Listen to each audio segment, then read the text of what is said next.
Baay'ee namatti tola. Namni madduu wanti daawwanne. Guyyaan keessanii akkam? Baay'ee namatti tola. Bareedaadha? Baay'ee bareeda. Leelloo gammaddee. Baay'ee gammadee dhuga.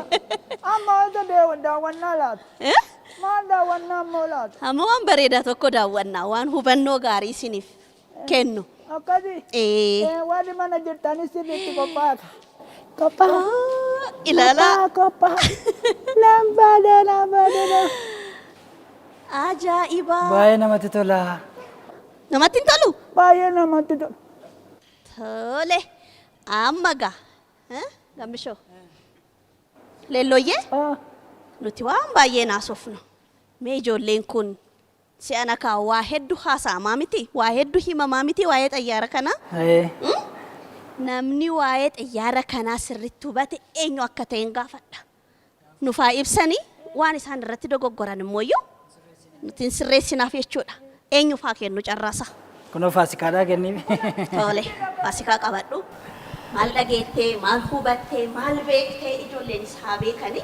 Egaa sittuu kanan hubadhee maal sitti fakkaate xiyyaarri kun xiyyaara yeroo jalqabaatiif biyya keenyatti hojjetamedha. Xiyyaara isa jalqabaati bara 1928 hojjetame jechuudha. Ajaa'iba sirriidha. Maqaan ishee immoo yookiin immoo maqaan xiyyaara kanaa Tsahaay jedhama. Maaliif Tsahaay jedhamteedha dubbiin? Tsahaay kan jedhamte immoo maqaa mootii ilma mootiitu maqaan ishee Tsahaay ture maqaa isheetiin moggaafame jechuudha. Intala mootii jechuudha. Intala mootii. Intala mootii. Intala mootii Haile Sillaasee. Harka lukutaafi. Egaa xiyyaarri kun biyya keenyatti sa'aatii 30 qilleensarra turte jechuudha. Akka waliigalaatti turtiin isheen taasiste yoo walitti dhaamu sa'aatii 30 ture jechuudha. Sa'aatii 30 qofa qilleensarra turte. Tole ajaa'iba sirriidha. Achi immoo kan isin dhibu keessaa warri Xaaliyaan yeroo weerara lammaffaatti jechuudha. Xiyyaara kana fudhatanii gara biyya isaaniitti deeman. Hinaatan nu jala qabeenya keenya nyaatanii.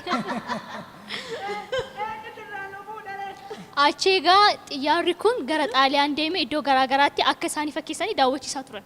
Nama dhibu keenya jedhanii. Baay'ee nama dhiba dhugaa rabbi. Biyyoota garaagaraatti iddoo garaagaraatti daawwachiisaa turan jechuudha.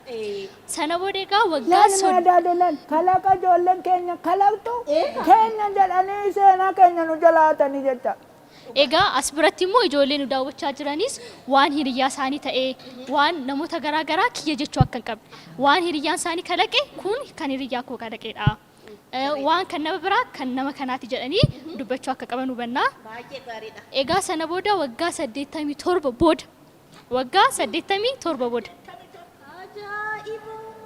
turtii waggaa 87 booda egaa bulchaan biyya keenya pirezidaantiin biyya keenya Prime Ministeriin Dr. Abiy Ahmed dippiloomaasii inni taasiseen biyya Xaaliyaa waliin waliigaltee taasisee xiyyaarri keenya gara biyya keenyaatti nuuf deebi'e jechuudha. Waan namatti tolu garuu nuti xiyyaara kalaqaa jalqabuun keenya kan mul'istu jechuudha. Qaroomina biyya keenya xiyyaara kalaqoolatti kan mul'istudha. Egaa hojii dippiloomaasii cimaa muummichi ministeeraa Dr. Abiy Ahmed raawwataniin yeroo ammaa kana gara biyya isaatti deebiteetti jechuudha Tsahaay.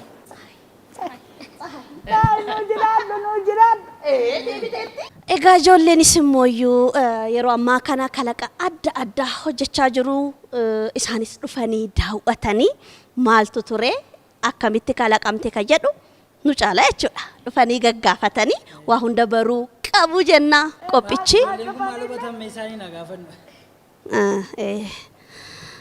Toleme kottu. Eenyu maqaan ishee? Tsahaay. Eessa turte? Xaaliyaan gaafa nu weerartu nu jala hattee fudhattee turte. Maaliin gaddi dheereeti? Gadde. Akkasiimi waggaa meeqaan booda deebite? 87. Ajaa'iba sirriidhaa miti? Tole egaa ijoolleen mana jirtanis immoo bifuma kanaan waa'ee Tsahaay waan hubattan maatii keessanitti himaa isiniin jecha gara qophii keenya sattaanutti deemna. Waa hedduun nu hafaa qophichi qophii leellooti. Nu faana tura turtii gaarii.